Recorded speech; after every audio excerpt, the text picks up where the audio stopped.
Well, the reason I discount the sabotage is, again, listening to Arachi's statement, it is the United States is getting dragged into a war. If Iran initiates a combat, if they launch the attack first, even though from a strategic standpoint, from a military standpoint, from a well, I won't say diplomatic, but at least from a military and strategic standpoint, entirely justified.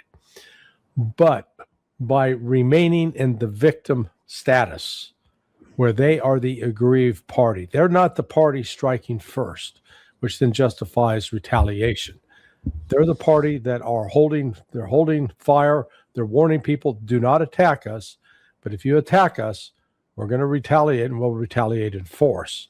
So that's why I would think, particularly launching some operation like this, that was such a massive explosion. When you go back and look at the videos of all the different missiles that Iran fired into Israel during the first 5 weeks of the war, we never saw an explosion like this. I mean, this thing was huge, which, given the location that they're now identifying, leads me to believe that, yes, it was most likely an internal mistake. I have another question for you. Okay. On that point. Why would Iran just wait to be attacked? Even Blackjack disagrees with you, Larry. Even Blackjack saying, no, Larry, I know it's Iran's behind it. No. He's seen the neighbor across the street with her 2 dogs. Okay. But why would Iran, if New York Times saying an attack is imminent, and if Iran right now has information that an attack is very likely or imminent, or the decision's been made.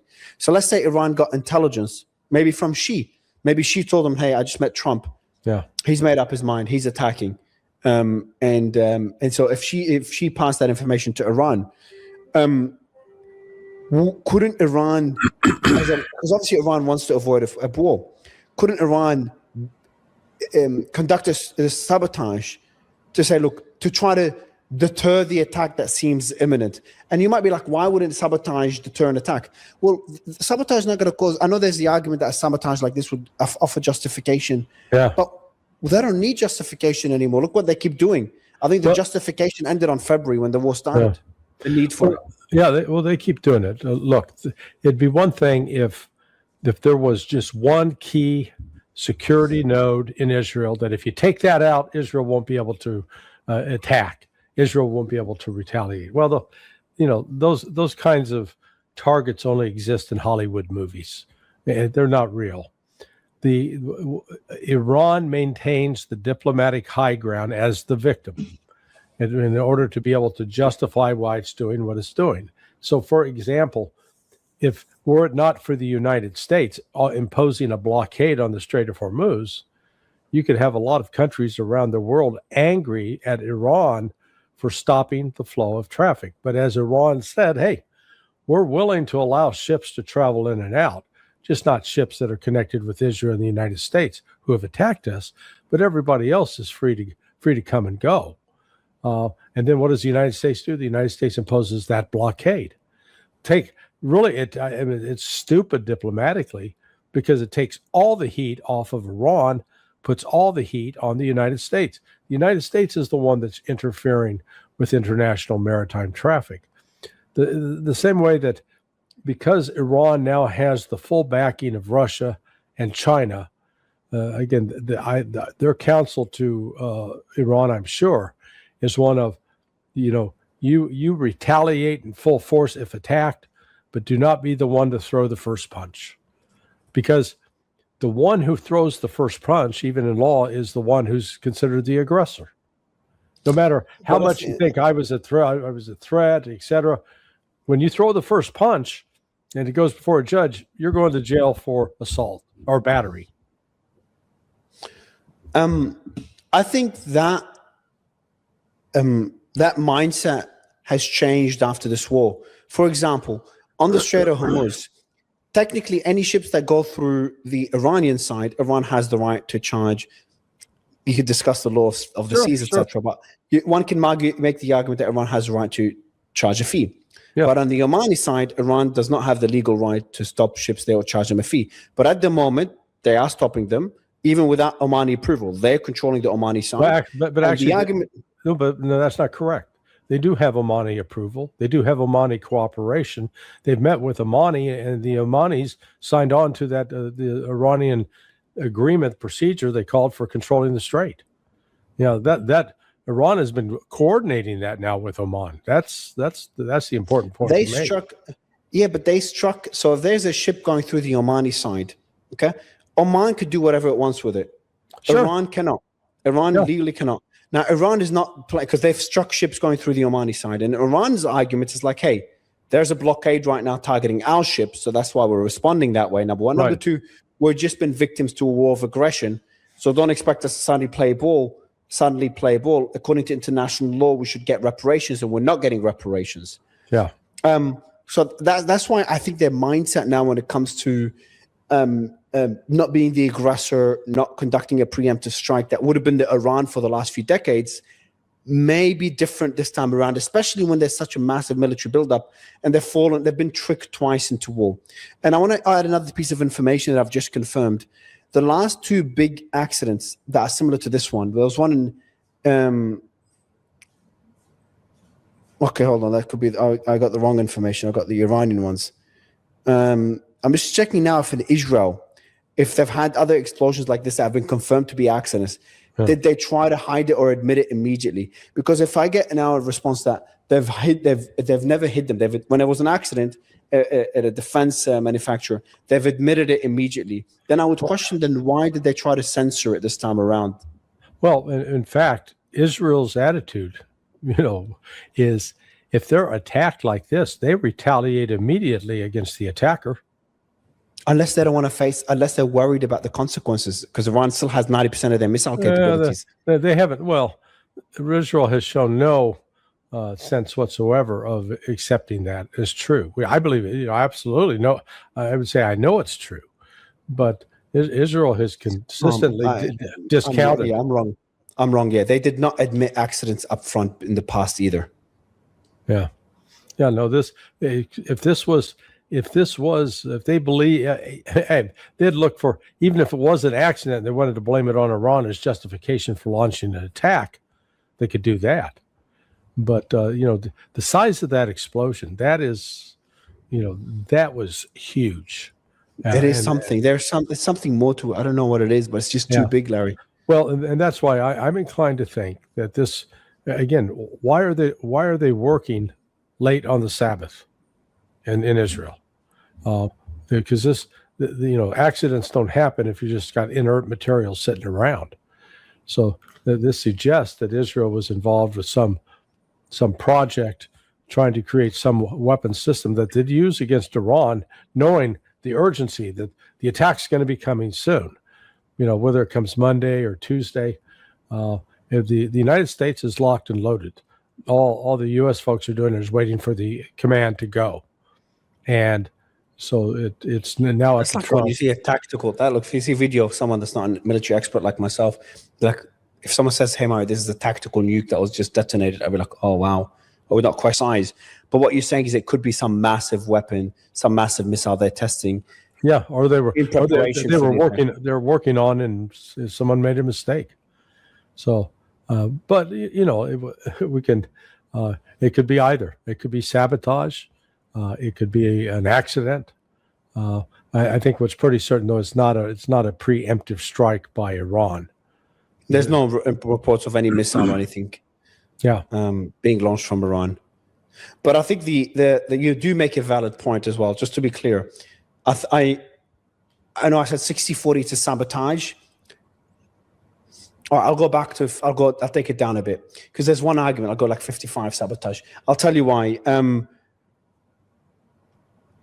Because Iran won't know for sure if the US is going to attack. And I don't think Trump will just tell Xi we're going to attack. Because he just gives it away for Iran, any element of surprise. So even if Iran sees the military buildup that an attack is possibly imminent, they won't know for sure. But they also know that if they attack first, then that 80% likelihood becomes 100. So it's still, from that sense, it doesn't make sense to be a sabotage. But But then if it's a test, why would it be at the factory? So that must have been something gone wrong in the missile they're testing. Because if it's a missile test, unless they're lying that it is at the factory, it must have been within the vicinity of the factory, but not at the factory itself. Yeah. Otherwise, the factory would be just completely destroyed if that was at the missile factory. Yeah. Well, again, we don't know what the nature of the explosion was. Was it a warhead? Was it some chemicals in a certain area? I mean, but that's a big explosion. There's no to light the sky up like that. It is, there's some significant weight. Watching it again now. Yeah, I'm not seeing it. Oh, okay. I thought you're looking at the screen in a way. I thought you're watching it as you're speaking. Yeah, but just seeing it is like, boy, that was impressive. But I think again, if there was any suspicion at all that Iran had done this would be the Israelis would be putting that out there right away. Okay, we got to go stop them. We're not going to sit here and take this. They would retaliate immediately. Yeah. Oh yeah. I mean, that's Israel's MO. Hell, they retaliate even if they don't have an excuse. This recent incident is extremely similar to an event near the Tomer facility on April 21st, 2021, in which an explosion occurred during what was described as a routine test. On that occasion, locals similarly reported hearing a large explosion and witnessing a mushroom cloud with some capturing it on camera. Lisa, if you can play this, that is a test. Mm-hmm.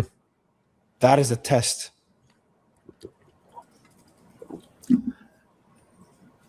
Not a good test either. Yeah, this one is much bigger than that one. But this is the same region at near the Tomer facility. Yeah, that is an Israeli test, Larry. I'd go with that now as well, based on this report that came in now. Because that test happened on April 21st. They called it routine test back then. They didn't say it's planned detonation. Now they didn't say anything. They said it's an event. They called it. Yeah. They didn't say it's an accident, by the way. Sorry. They said it's an explosion has been attributed to the Tomer company. Yeah. We did a test to blow up half our factory. We were just wanting to see if we could blow up half our factory. Hey, we succeeded. We did. Yeah, so it's not at the factory. It's near it. It's apparently the region, because obviously there's an area next to the factory where they do the tests. Interesting. Yeah, Lisa, if you can play that video of the one that happened in 2021. But doing it right now, could that be a warning shot to Iran to try to get them to concede as well? Some sort of pressure tactic? Not a warning shot. This is the ramping up for the attack. They know. Look, Trump has. I'm sure the orders are actually already been given. Or let me put it this way: at least in Trump's mind, they know they're going to attack. He and Bibi have agreed on a date, and it's just now a matter of the formal notifications going down through the chain of command. So they know that it. Or at least Trump has assured Netanyahu, yeah, we're going to do it this week. We're going to do it soon. So hence the pressure on these folks in Israel to speed up their testing. We need to have this other new weapon ready. And it looks like they had a mistake. Maybe not a mistake. No, it doesn't look like it. Well, if it was an accident. No, not an accident. So they didn't say it's an accident. They said so in the initial report. So I misunderstood it as I meant an accident. They said the explosion has been attributed to the Tomer company, a government defense firm. Nothing about an accident. It's been attributed to the defense company. And an event in 2021 happened in the same region, same area, described in the same way. It looks very similar. Lisa's going to play it now. In April 21st, 2021. And back then they called it a routine test. Whereabouts is it located? Whereabouts specifically geographically in Israel is it located? Let me tell you now.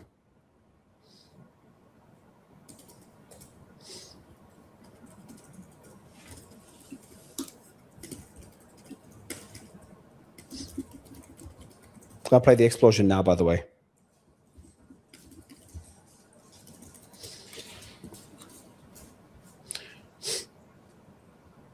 So based on the Tomer facility, it's near Ramallah in central Israel. And this one, it says, so when the report happened of this explosion, it said Beit Shemesh. That's where this one happened. The first one, Ramallah. This one's Beit Shemesh. So that's the West Bank and Jordan. You know, they do it down south in the Negev in the desert. You really want it if when you're doing an actual test, you want it out of the way so nobody sees. But that's why they did the. Oh, sorry, Beit Shemesh. So that one is sorry. So the one that I told you about was northwest. So this one, Beit Shemesh, is west of Jerusalem, slightly southwest overall, 25 to 30 kilometers. Yeah. So that's not a normal testing area at all. But the other one, the first one, city Ramla. Yeah, Is in Ramallah. central Israel as well. Ramla. Yeah. So those aren't test sites. Those are mistakes. But in Ramla, they said it's a test and it's not in the factory. So if you play the last video again, Lisa, so northwest. So that one there was an actual test in 2021, not an accident explosion. It's one that they claim was a test. Claim was a test, yeah. I'm just telling you, when you look at Israel's head on, the guy flips up in the air, does 2 flips, lands on his feet next to the car. Yeah, I meant to do that. You know, that's sort of I put this in that category. Mm.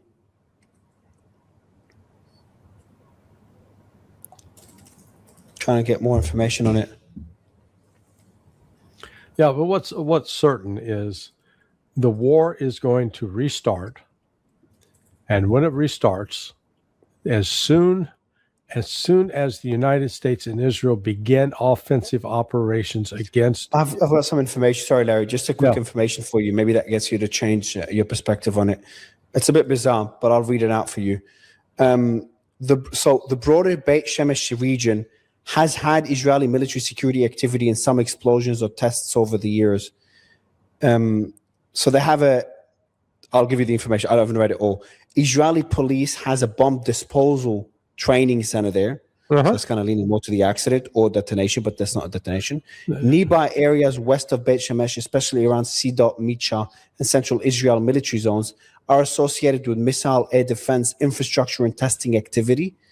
But that explosion, as you said, is pretty large for that. Residents in central Israel occasionally reported hearing controlled defense industry test explosions from facilities linked to companies like Rafael Advanced Defense Systems. Yeah, so and I have some experience with particularly police and doing post blast or deactivating explosive devices.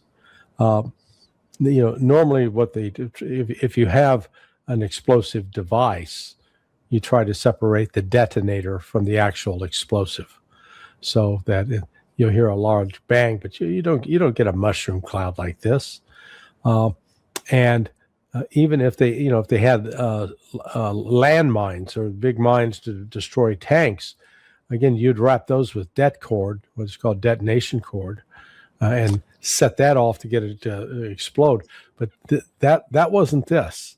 I mean, this was... Someone from the audience sent me a message, Larry. I think your initial thesis makes more sense. I'm leaning more on your thesis, on the initial one of it being a test. So someone from the audience says, claiming to be from Israel, the location is not bizarre. It's actually one of the expected places for these kind of tests. Tomer's facilities and related rocket propulsion testing are tied to Sedot Micha Air Base, a major secretive Israeli Air Force missile base in the same general area, roughly between Beit Shemesh and other central Israeli towns like Ramle, where the 2020. So 2021 is where Ramle happened, and this one is Beit Shemesh, which are 30, 40 kilometers apart. I'm leaning towards your first thesis, assumption that this is a missile test, an explosion test. Well, I think it's an accident, because this is you don't a test with this size of explosive. It is big. It doesn't make sense. Sorry, it just doesn't make sense. Because what you're wanting when you run a missile test, maybe you want to make sure that the detonator works. But again, if you're testing a missile, you want to make sure that you can launch it, and then from But how would an point, accident happen on Sabbath when they're not Good- working, good. as you said? well, I didn't say they weren't working. I'm saying it's the Sabbath and they are shouldn't be working. They are Oh. working. Okay, they are working, which goes back to your initial point that they're preparing for Yeah, the continuation of the war. This is something that was being done in prep. There's some urgency attached to this. That you've got to get this project done in preparation for the war that's coming. That to me is what makes sense to do, to explain how an accident. Because I think this was an accident. I don't think this was a deliberate test. It's just what hey, we want to see if the explosive goes off. Really? I mean, but here's a missile. What you want to test on missiles is, are they accurate? So if you're testing, because this is going to be delivered, say, potentially in a missile. So you're going to fire the missile from point A to point B and ensure that the guidance system is such that it reaches point B as directed. That's the kind of test you do. But just to set off a massive explosion producing a mushroom cloud like that, sorry, I don't know what the hell test that would be.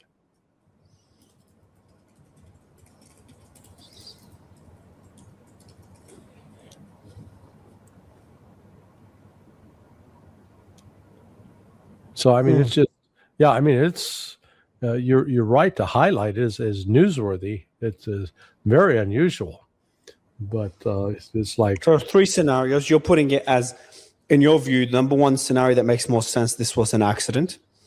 Number 2 scenario that makes more sense, this was a test, but it's a bit bizarre to be that size in that area. And number 3 scenario, the least likely, this was a sabotage by Iran or some other group. correct. My scenario, I'd put it, number 1 is this was, number 1 and 2, I have no decision actually. Number 1 and 2 to be a test or an accident. I think both equally. And I'd put number 3 as, which was my number 1, to be a sabotage based on the information that I've just come across. But I think pretty much all of them indicate that war is imminent, because if it was sabotage, then Iran knows that they're about to strike them or have just given them a perfect justification. Right. If this was an accident, then they're working on the Sabbath. Why, as you said, why they're working on the Sabbath? War is imminent and they're preparing for it. They don't have much time. And number 3, to test on the Sabbath. By the way, an explosive test on the Sabbath, I don't know if that's the norm as well, the timing of it. Yeah. On a day that's important as like the Sabbath. Double highlights that they're preparing for war, because they did a test on Sabbath and they're working on Sabbath as well. So all scenarios point to war being imminent, and that's not a good sign at all. Yeah. Now, the thing that will actually maybe throw a wrench in this is in the hands of Saudi Arabia and Qatar. If what forced Project Freedom to come to a grinding halt, and now more than a week ago, was when the Saudis informed the United States, you're not going to conduct air operations from our bases. If now the United States approaches both Saudi Arabia and Qatar about, okay, we're going to launch these new attacks, and if they say no, not from our bases, I base that on the fact that China via Pakistan and Russia as well via Pakistan have been working to form, let's call it a Persian Gulf version of NATO, a new security architecture that will be controlled by Muslims, not just the Arabs, but also the Iranians, and that will exclude the United States. And the first step in that regard is both Saudi Arabia and Qatar telling the U.S., you're going to stop operating from our territory. This no more. You're not going to continue to put us at risk, because if there is a new war and if any of Qatar or Saudi Arabia is used as a launching platform, they're going to be further destroyed. Qatar has suffered actually from an economic standpoint. The most devastating damage has been done to Qatar. Before they are a major provider of liquid natural gas, 10% of the world's supply. 20, no? They were just 10, just Qatar alone, 10%. The other countries out of the Persian Gulf, they get up to 20%, but just Qatar by itself is 10%. Then on top of it, they are 44% of the helium in the world, and a significant amount of urea. So their ability now to, if the war stopped tomorrow, they can't just turn that back on because their facility, Ras Laffan in particular, has been severely damaged. And why? Because when the West struck Iran's facilities like that, Iran retaliated in kind. So there's still more damage that could be done to Qatar that would make it, maybe impossible to come back economically. So Qatar doesn't want that. And the same with the Saudis. So I see those two as taking the lead and responding. That's why, with Pakistan's encouragement, the Saudis told the United States basically, fuck off. You're not going to fly operations from Prince Saud Air Base right now. There's there's kind of two theories floating around right now. Number one is the Gulf will not allow this military operation to happen or stand in the way. Number two is they join it. Obviously, I'm saying the Gulf is like they're all one big block, but they're split as well. Yeah. I'm in the camp that they really don't want this war to start. And Saudis made it clear as well. There was a report 2 days ago that they said to the Americans, we want this war to end. Right. Obviously, the Emiratis are in a different place. They've been a lot more hawkish, but I think even they would want this war to end. Obviously, all the others are too small to afford the war, especially Bahrain. Yeah, I agree. I agree with you. But some people are saying there'll be a Gulf coalition that will join this war, thinking that will be their time to kind of get rid of Iran, which would be foolish. How did that work out the first 5 weeks? Yeah. Well, they haven't joined the first 5 weeks, but the point stands with the U.S. world's biggest military still failed. Well, what do you mean they didn't join? They facilitated it. Their bases. No, I mean, they didn't directly join. They didn't have all their fighter jets officially join the war. I'm not saying that'll make much of a difference. Yeah, no. Look, that they're like a tick on a dog's ass. I mean, they're just nuisance. They're a nuisance. But they're not going to make anything decisive. The mighty force of Saudi Arabia, here it comes. Yeah, how'd they do against the Houthis? We got track records with these guys. That's my point. That they've got mercenary armies, mercenary air forces. But they have. I've heard their air force is not. It's not that bad, especially the Saudis. No. Not that bad. I heard they're more capable. They're more capable than Russian Air Force, from what I heard. Well, remember how good the Kuwaiti Air Force did. They shot down 3 American planes because the Kuwaiti pilot decided, hey, I'm more with Iran than I am with the United States. Just a quick piece of information. 6 U.S. Air Force C-17As transport aircraft are currently departing the West Asia region towards Europe, with the 7th just taking off from Amman, Jordan. So the resupplying is still ongoing till now. Well, that'd be an interesting statistic if they were pulling out. If they're taking? No, they're probably going there unless they're going there to bring in more equipment. They've been there. Now they're heading back, right? So they're headed to Europe. True. True, and maybe they kind of head back. Exactly. They've just delivered military equipment from Europe to Middle East, and they're returning. If they delivered something and now are going back empty, that's one thing.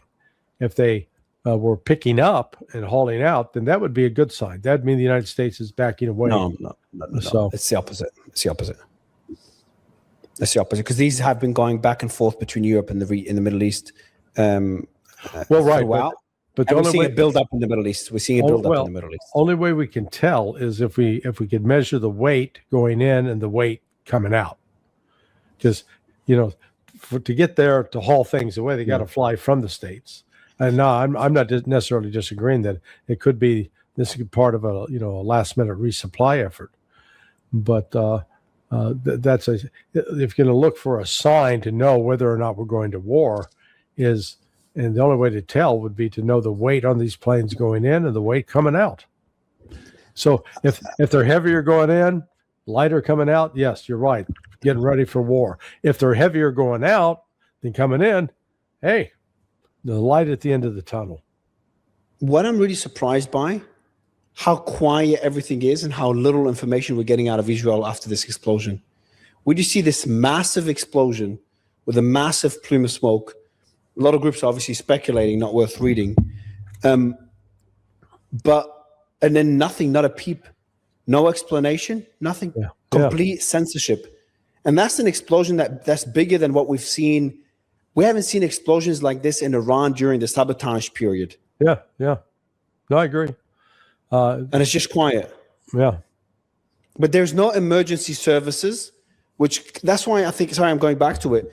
There is no, I don't know if I told you, emergency services, the emergency response was blocked from going to the area.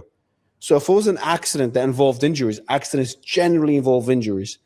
If it was, there is no emergency services whatsoever, no reports of anyone heading to hospitals at all. Well, so if this was a planned explosion, why were not emergency services pre-notified that you're going to hear an explosion? Never mind. Valid point. What do you make of the explanation that came in initially and then it changed? This was a planned detonation? Yeah, it doesn't make sense.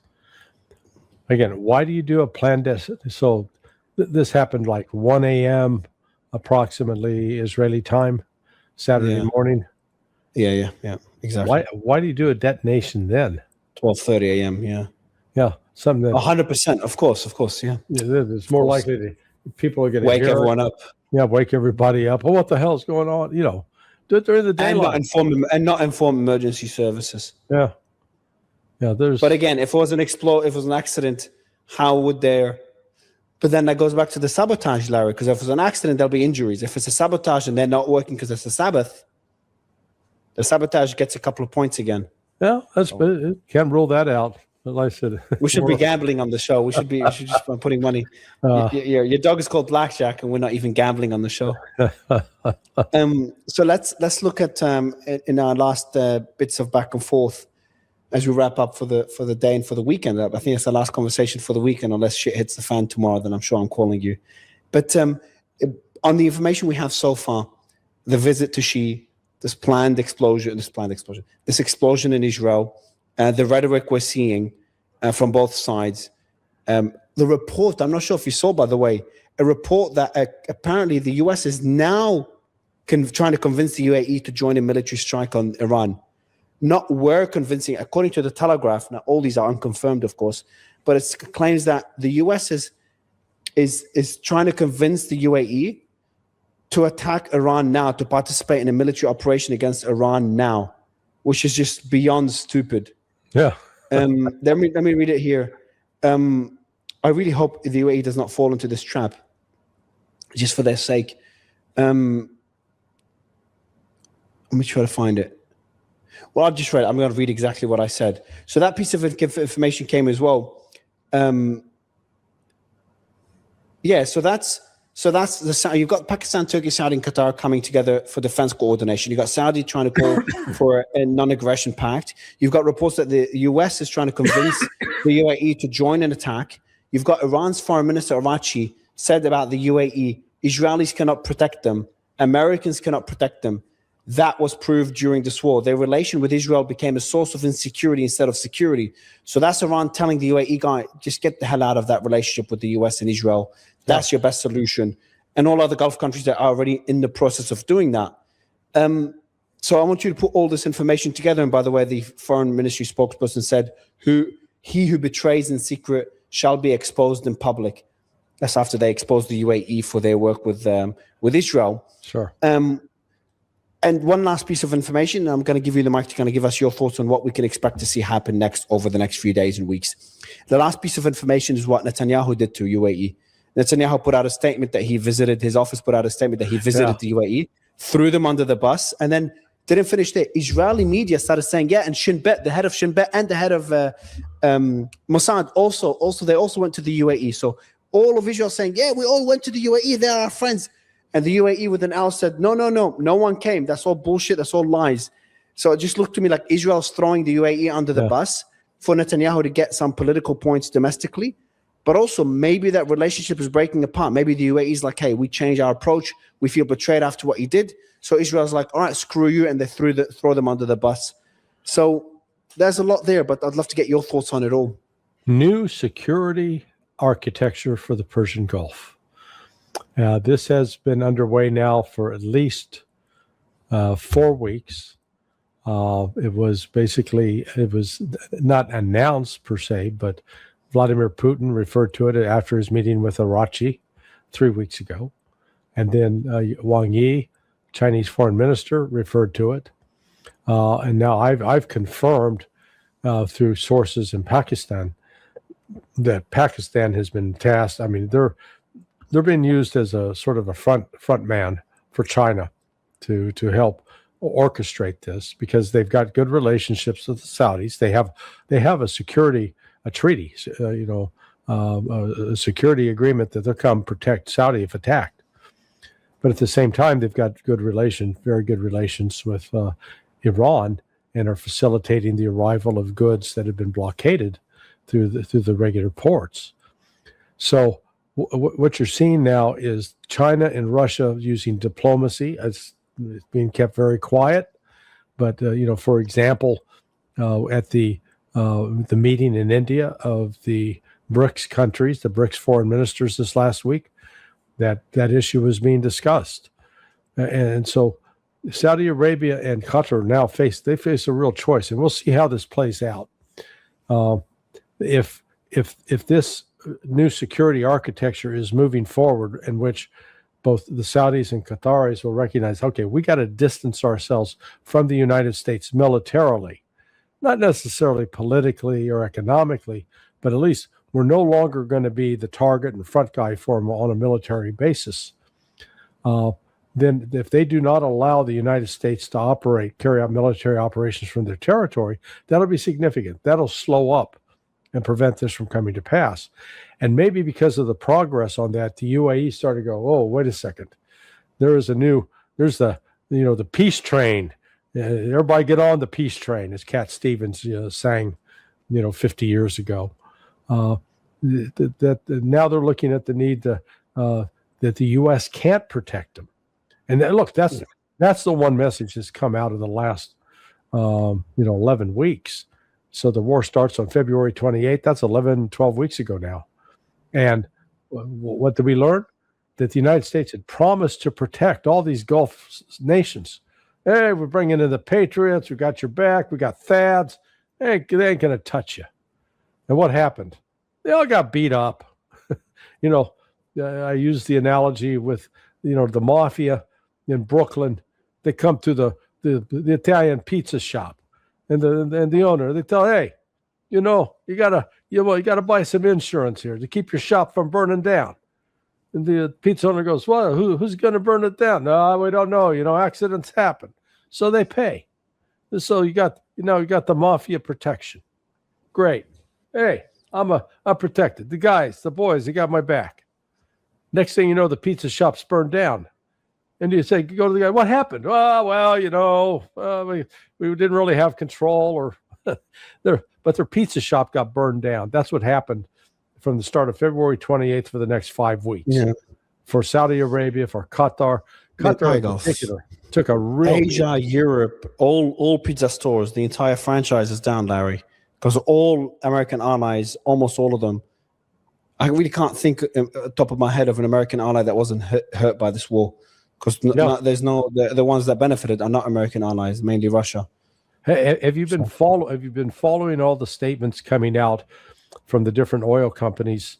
I don't know what it's like in Dubai, but still in the United States, people with their gas-fired cars, they have to do oil changes, and so you go to like the mega stores, the Costco's, the BJ's, the Walmarts, and you go to the automotive aisle. You got stacks and rows of cans of motor oil. They're now being informed, we're out. We can't guarantee supply. Car dealerships where, hey, your 15,000-mile service is due. We're going to change your oil. There's no oil for them to change. So that shortage is now hitting. That's just that's only starting. This thing is going to build and build and build in terms of the economic crisis. I wouldn't even talk about, we'll do it another day, on the hack that we saw, the Iranian hack in the gas stations, the American gas stations. Larry, I'll let you go enjoy the rest of the weekend. I appreciate you coming in. I'll give it a quick recap for the audience now on the Israeli situation, but always a pleasure to wrap up my day with you, Larry. Thank you.